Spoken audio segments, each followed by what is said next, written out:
तो आज हम कर रहे हैं क्लास 12 केमिस्ट्री के मोस्ट इंपोर्टेंट क्वेश्चंस जिनकी आने की संभावना इस बोर्ड के एग्जाम में है। ठीक है, हम एमसीक्यू कर रहे हैं। तो सबसे पहला क्वेश्चन है, the major product of acid catalyst dehydration of 1 methyl साइक्लोहेक्सेनल।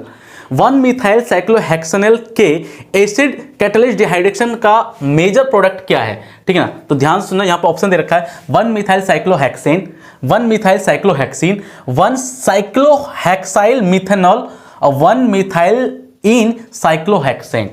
ठीक है, तो यहां पे ध्यान देना, इसका आंसर होगा बी।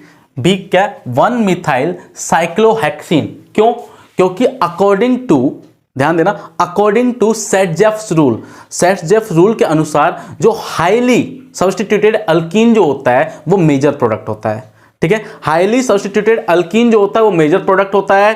ठीक है, और लोअर सब्स्टिट्यूटेड जो हाईली के अलावा दूसरा अपोजिट क्या होगा? लोअर होगा। ठीक है, लोअर सब्स्टिट्यूटेड अल्केन जो होता है, लोअर सब्स्टिट्यूटेड अल्केन जो होता है वो आपका क्या होता है? Minor product. वो क्या होता है? Minor product. यदि यहां पे माइनर प्रोडक्ट पूछा गया होता तो माइनर प्रोडक्ट के अनुसार आपका डी आंसर होता, लेकिन यहां पे मेजर प्रोडक्ट पूछा गया है तो आपका आंसर क्या होगा? बी। क्लियर है?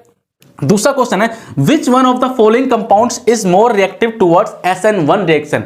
इनमें से, इन ऑप्शन में से कौन सा SN1 रिएक्शन के तरफ मोर रिएक्टिव है? ठीक है ना, कौन सा कंपाउंड SN1 रिएक्शन की तरफ मोर रिएक्टिव है? तो ध्यान से सुनना, जो रिएक्टिविटी ऑफ रिएक्शन जो डिपेंड करती है, रिएक्टिविटी ऑफ रिएक्शन जो डिपेंड करती है वो स्टेबिलिटी ऑफ कार्बोकैटायन पे डिपेंड करती है। किस पे डिपेंड करती है? Stability of carbocation. तो जिसके पास जितनी ज्यादा, जिस कंपाउंड के पास जितनी ज्यादा कार्बोकैटायन की स्टेबिलिटी होगी, जितनी ज्यादा कार्बोकैटायन होंगे, ठीक है ना, वो उतना ही ज्यादा स्टेबल होगा, और जो जितना ही ज्यादा स्टेबल होगा वो उतना ही ज्यादा आपका क्या होगा? रिएक्टिव होगा। ठीक है ना, उसका रिएक्शन उतना ही ज्यादा रिएक्टिव होगा। क्लियर है? तो यहां पे इसका आंसर जो होगा वो सी होगा, क्योंकि सी का जो कार्बोकैटायन जो C6H5 जो है वो कार्बोकैटायन जो है वो इनमें से और जितने भी कंपाउंड है उसमें सबसे ज्यादा है। ठीक है ना, तो इसकी वजह से इसका आंसर सी होगा। ठीक है, इसके अलावा आपका और भी ऑप्शंस इसमें आ सकता था। इसमें एक और ऑप्शन आता,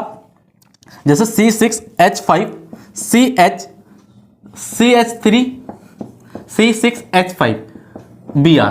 ठीक है, एक ये ऑप्शन और आता। यदि ये वाला ऑप्शन आता तो जो मोर रिएक्टिव जो कंपाउंड होता तो वो आपका ये होता। क्लियर है? यदि ये ऑप्शन आता तो, लेकिन इसमें ये ऑप्शन नहीं है। इसमें बस, इसमें आपको देखना है, देखो इसके पहले, मतलब इससे जो कम जो रिएक्टिव है वो कौन सा है? इससे कम रिएक्टिव ये है, उससे कम रिएक्टिव ये है, और सबसे कम रिएक्टिव कौन सा है? ये वाला। ठीक है ना, क्योंकि इससे कम जो कार्बोकैटायंस जो है वो इसका ये है। जो इनका इंक्रीजिंग ऑर्डर यदि मैं बताऊं तो इंक्रीजिंग ऑर्डर देखो, सबसे ज्यादा रिएक्टिव जो है वो आपका ये है। ठीक है, उसके बाद ये, उसके बाद ये, और सबसे लास्ट में ये। ठीक है, और यदि इसके अलावा ये वाला ऑप्शन होता, ठीक है, तो यहां पर देखना, यहां पर कार्बोकैटायन बढ़ गया। देखो इसका कार्बोकैटायन सबसे ज्यादा, एक इसके पास भी और इसके पास भी। ठीक है ना, क्लियर है? कोई डाउट है? नहीं ना?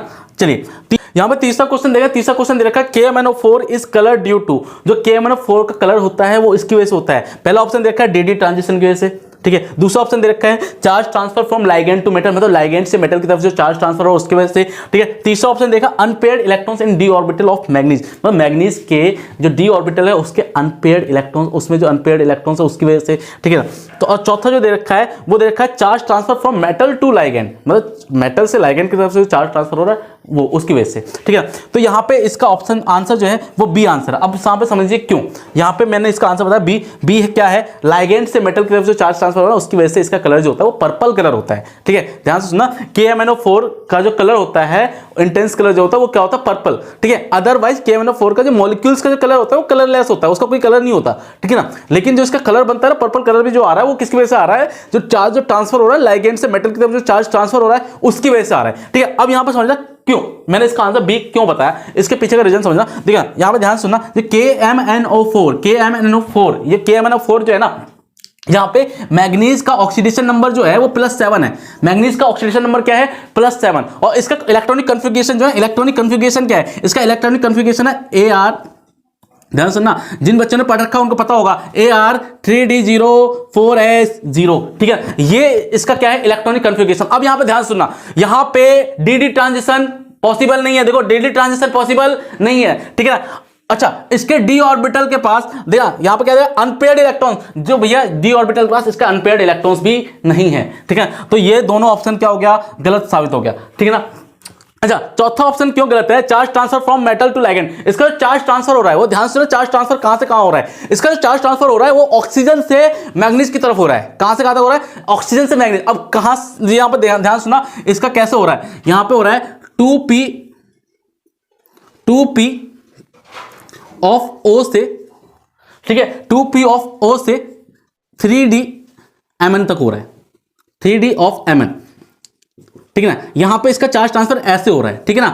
क्लियर है, मेरी बात आई समझ में? और O जो होता है वो लिगेंड, नॉन मेटल है, ये होगा आपका लिगेंड, ठीक है, और ये क्या होगा आपका? मेटल। ये क्या होगा आपका? मेटल। क्लियर है, ये आपका होगा लिगेंड और ये होगा मेटल, ठीक है। तो इसका चार्ज ट्रांसफर किसकी वजह से कहां से कहां तक हो रहा है? कहां से कहां की ओर हो रहा है? यहां पे लिगेंड से मेटल की तरफ चार्ज ट्रांसफर हो रहा है, इसकी वजह से इसका आंसर क्या होगा? बी। क्लियर है, चलिए